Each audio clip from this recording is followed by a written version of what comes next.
Just to welcome you all, each and every one of you, to Dunbulloge Cemetery for we'll call it the unveiling of the two of the poets' graves that we got cleaned recently.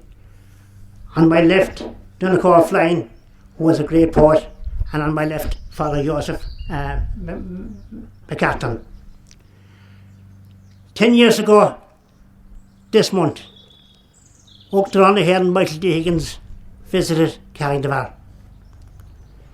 And he spoke about our poets, he spoke about the village, he spoke about our town lands, but he left one, he made one remark that day that we can never forget, and that was that people of Carraig, no matter where you go, especially young people, no matter where you go in the world, and if you're asked where you come from, I come from a place that honours its poets.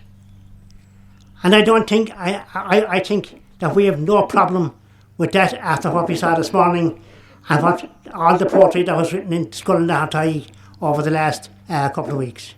It was something fantastic. Well done to everybody, every pupil, well done to the school, and well done to everybody. Today,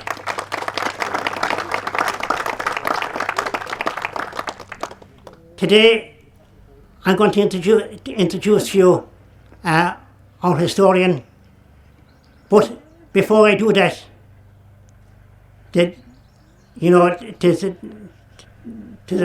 is simple that our poets will live on no matter what. But it's up to us as each and every individual to make sure that they are remembered. So our great historian, John Mulcahy, is now going to address you, and I'll give you one guarantee to everybody, that if you didn't know much about the poets before you came here, you definitely will going home. Okay, thank you very much.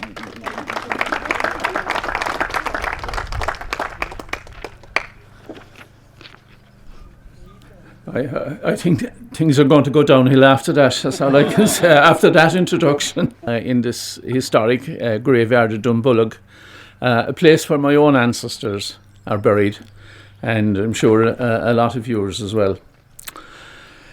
Just a few weeks ago, Joe Biden, who is possibly the busiest and most powerful ruler in the world, took time off to explore his family roots in County Louth and County Mayo.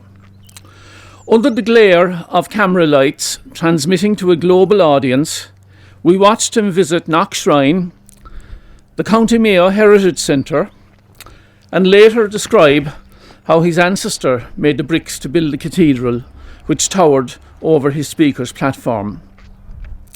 And I thought to myself watching that, are we missing something here? Do we give the same time and value to honouring our heritage as this man, and indeed the thousands of others who travel the world to visit the land of our heritage? And yet the people of Carraig have never been found wanting in this regard. Just over 100 years ago, Tygo Dunbulloge, better known as Torna, a native of this parish, on being appointed the first ever Professor of Irish at UCC, his first act was to set up an O'Lungain memorial to the great poet Micheál O'Lungain and his family. The public of Carraig and Whitechurch responded generously, but the memorial consisted not of marble or stone, but instead a scholarship to students of the Irish language. 50 years later, a monument was built in the village, Fachin of Vili, dedicated to the dozen or so poets and scholars who, over the course of 3 centuries, left a body of literature not only of local significance, but of national importance, acknowledged by the presence of Uachtaráin Éireann, Eamon de Valera, at its dedication.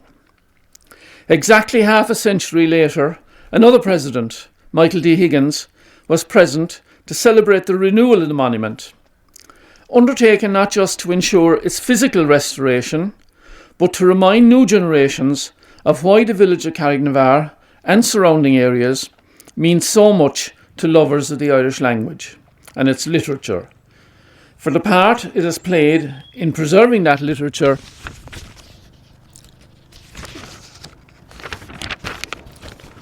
and handing it down to future generations. For indeed it had a narrow escape, and it is largely thanks to the poets, the scribes and the scholars, whose names are inscribed on Fachan na Bhilí, that so much of the literature and the learning has been preserved. And today, a decade later, we're again gathered to commemorate the restoration of the headstones over the graves of where two of those are buried. Both headstones stand out in this cemetery, where so many of our ancestors take their eternal rest. The laity are buried facing the east, and the rising Jerusalem and the rising sun. But the priests, on the other hand, are buried facing their congregations. And so the stone, which you see over here, inscribed with the name of Father Joseph O'Cotton, is the only one in the graveyard that is facing west. And the headstone carrying the name of Dunbulloge O'Flynn is also different because it's attached to the south wall of the old ruined church facing south. But it's also different in being inscribed in Irish. And in addition to the usual biographical details such as age, address, date of death, it gives us the epigraph of the deceased. In other words, his own words and how he wished to be remembered. Fourscore years separate the deaths of Father Joseph and Dunbulloge O'Flynn, which equates roughly to 3 generations, but very, very changed political times. When Father Joseph arrived in Carraig in 1720 as a curate to his namesake Father Connor, he was warmly welcomed by Seán Rahinoch. Is Carraig clúil cungantach ceannád cuimh, sogmhaí súgach súlglas sulcanóv siad, lónta lúvar lúbach lunfad líon, Joseph Budach the crew McCartan. So he is praising the man for his humour, for his learning, for his humanity, and welcoming him to this community. This was the era of the courts of poetry. These gatherings of local bards and rhymers, whose ability to put into verse the contemporary concerns of the people attracted crowds to the local big house or tavern or wherever they assembled. The court was presided over by the local head poet, who summoned the attendants by warrant. He acted as judge, and he was assisted as bailiffs. They were taking all the paraphernalia, if you like, of the legal world and translating it into their little meetings of poetry. People brought their carefully composed attempts, which were critiqued by the judge, and they were often responded to in spontaneous, off-the-cuff compositions. It is through these poems that we learn of what life was like in the early part of the 18th century. We learn of the May Day celebrations centred around the maypole in the village. The landlord organised inter-county hurling competition, which was won by the team from Carraig na and of the great changes to the landscape which was caused by the felling of the great woods of Cool just across from us over there. The poets remembered the dead, especially those descended from the great Gaelic families, like the McCarthys of Blarney Castle, who had lost their lands and titles supporting Stuart kings against Cromwell and against William of Orange. In 1724, the death of Liam O'Doona, the head of the court of poetry, was mourned by his student and successor, Seán Rahinoch. Seán remembered that as a young man, Liam had followed his McCarthy landlords in supporting James II, and he had fought at Boyne, at Aughrim, and at Limerick. And when the war came to the parish, Liam had rallied the local farmers to rout an English force at 6 Mile Water, forcing them to flee back to Cork through Bohereen and Sassenach, passing near his little farm in Longstone and Drumboy. A high price was paid by the Irish for their support of the Catholic monarch James II. Many noble families lost their lands. The McCarthy's of Carraig Castle were lucky in that they only held a lease, and they were permitted to live on in the locality, eventually managing to buy back the freehold, though at the expense of having to change their religion. It was largely through their protection and patronage that Gaelic culture and learning survived in the area for at least another 100 years. But it was the Catholic religion, and particularly the clergy, that bore the brunt of the penal laws. Banishment of bishops and religious orders, the state registration of clergy, bans of seminaries and Catholic education,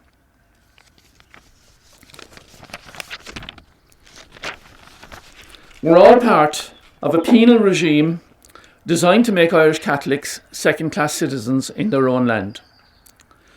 But the laws failed totally to extinguish the faith or to drive a wedge between the priests and the people.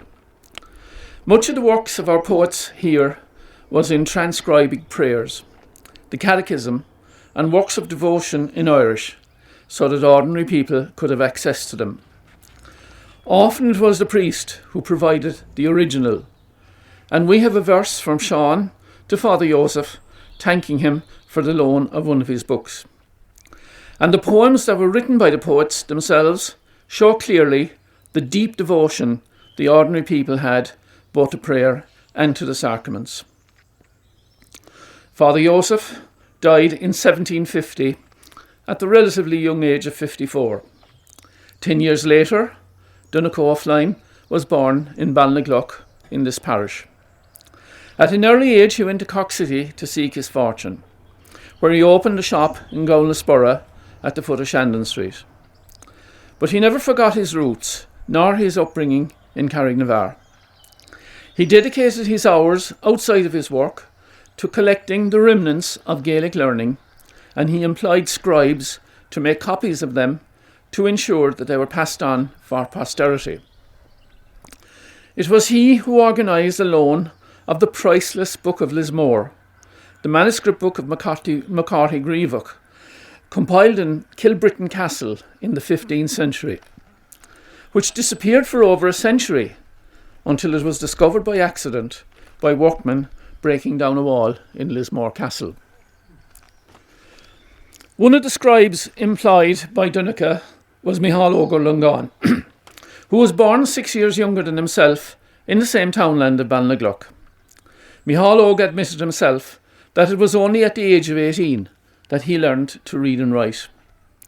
He became a proficient poet whose early poems in praise of the white boys reflected the turmoil of the times. For Irish Catholics no longer placed their faith in foreign kings. Inspired by events in America and France, the new doctrine of republicanism swept the country, climaxing in the year of rebellion, 1798. The United Irishmen had no more fervent a disciple than Micheál Óg, who organised this parish and was lucky to escape with his life when the redcoats came searching for him. He became the spokesman for revolution, and his poem Modern Luan Kinkisha, where he chastises Munster for not rising with the Wexford rebels, is the signature poem of the 1798 rebellion. Life was a struggle for those poets and scribes. Hunger and illness were constant companions, and Micheál Óg conveyed the misery of poverty through his verses. The labour of transcribing a manuscript for a patron was slow and arduous, and he often had to go cap in hand for an advance on his work to put food on the table for his young family.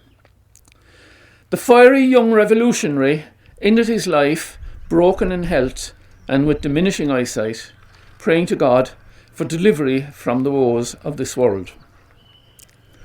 Dunbulloge O'Flynn lived on in Shandon Street, conscious that the old Gaelic world was crumbling in the face of industrialisation and the rapidly growing towns and cities. The language was struggling as its speakers came into increasing contact with the world of trade and commerce. His efforts intensified to preserve as much as possible of the learning and the literature of the Gael. He invested his money in an Irish printing press, which poured out handbills and poems in the ancient language. He described himself, as can be read on his headstone, as a Christian, a father, a friend, and a patriot, in that order.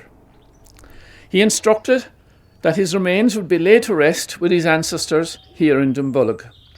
He instructed that his epithet be carved in Irish on his headstone, for which his sons commissioned his lifelong friend and neighbour, Sean O'Drada, stonemason and carver, to execute. In the verses inscribed on the headstone here, he asks the passerby to pray for his soul. His remains are decomposing, his bones and his skull mixed with the stones. He concludes by reminding us that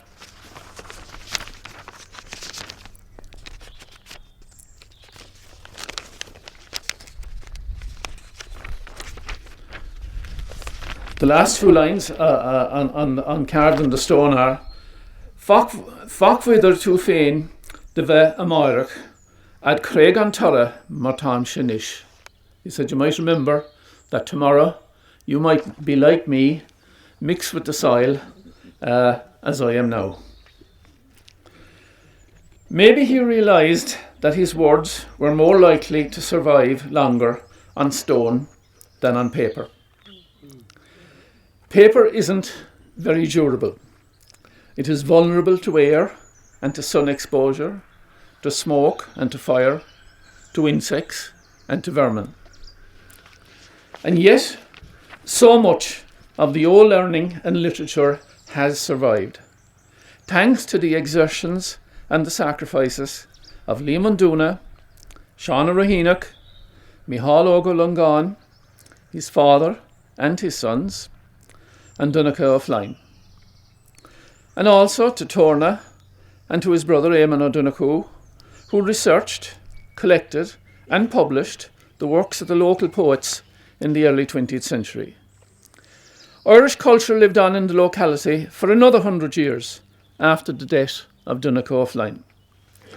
Éamon O'Donoghue wrote in a local newspaper in 1933, following the funeral of Daniel O'Kelly of Moyleen in this very cemetery, of how the deceased was for several years the All-Ireland champion in storytelling, recitation and other language competitions held in Dublin under the Oireachtas of the Gaelic League. He noted that his death marks the removal of the last of a truly Irish type, now gone forever from that historic district. This is why Carraig and its legacy is important to all who love Ireland, its history, its literature and its culture. This is why it's important that it is commemorated and made visible through monuments and memorials such as Fachin of Vili and these restored headstones. This is why we owe it to our younger generations that we pass on the heritage to them, so that in 100 years' time, their descendants will still remember the poets and scribes, the Fili and the Shanakees, and the rich culture that they produced and preserved here in this village for over 300 years.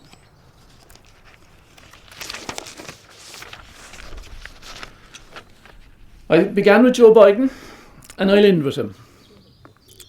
Keep the faith, he told his audience in Ballina. But he added, don't just keep the faith, spread the faith. Young people today have immense technological power in their pockets to communicate with and influence their peers. Why not harness that power to promote the heritage of the area through poetry, like our young poets this morning, through folklore, through photographs and videos? We know that once an item is posted, it can spread like wildfire across continents and oceans, through family, friends and communities. The age of Facebook, Instagram and TikTok has overtaken the age of scribes and filis. So my final message to you is, spread the faith. Gur míle maith go léir.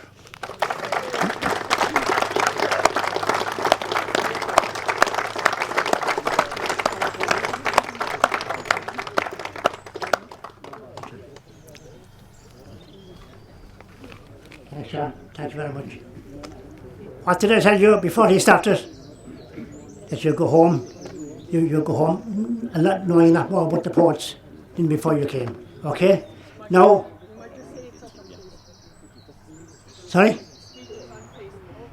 His speech, I am informed, is up on Facebook. So for anybody who wants to see it on Facebook, you can go ahead and look at it again. Okay?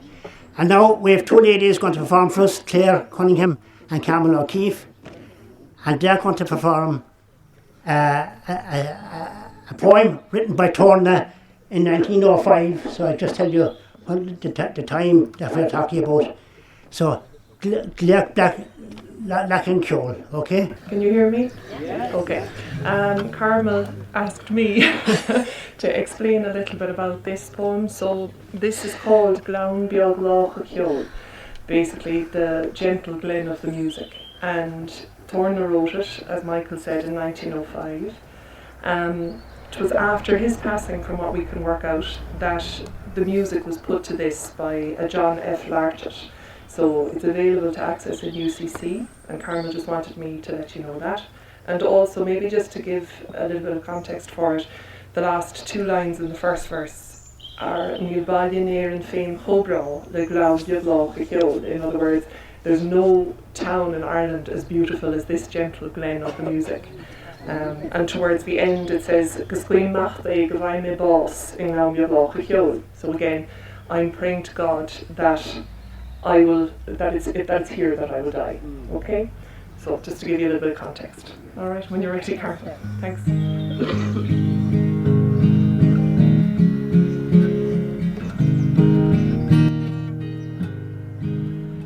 This was a note the value solid glow. Madame Enrico's strength of no some dream goes of a woe. Mermion and fear not leather falls some pangalor and no. Near value near and film cobra le Dunbulloge Kjol. Ní han of melum finara nor vim go to not on gno. Ogron to netish game the mall of yowner falls mayo. Vi till it rains cocking shrohon go lyre on down more. Gandrohed cows no few clock on in Dunbulloge Kjol. Go mair should feclus not go gwelo grover cor. Sis a valius ducus doing her cock her argan conga jo. Our dying a fain ferim go broke is sir she clor locoig. Gysgwynach de go bhaith mé bás in Dunbulloge Kjol. Gysgwynach de go bhaith mé bás in Dunbulloge Kjol.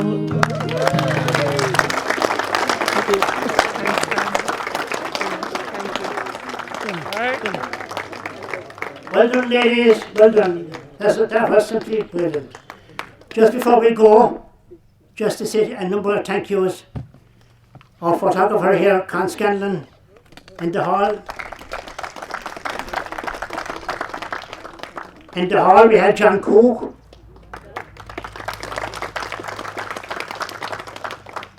The man that stayed here all morning protecting the amplification and the sound, Michael Manley. And to the man that supplied the music and supplied the amplification to us today, Maurice Spillane. Maurice couldn't be with us, but he is with us in spirit, no question about that. He's here. Okay, thank you very much indeed. Thanks a lot. God bless you all.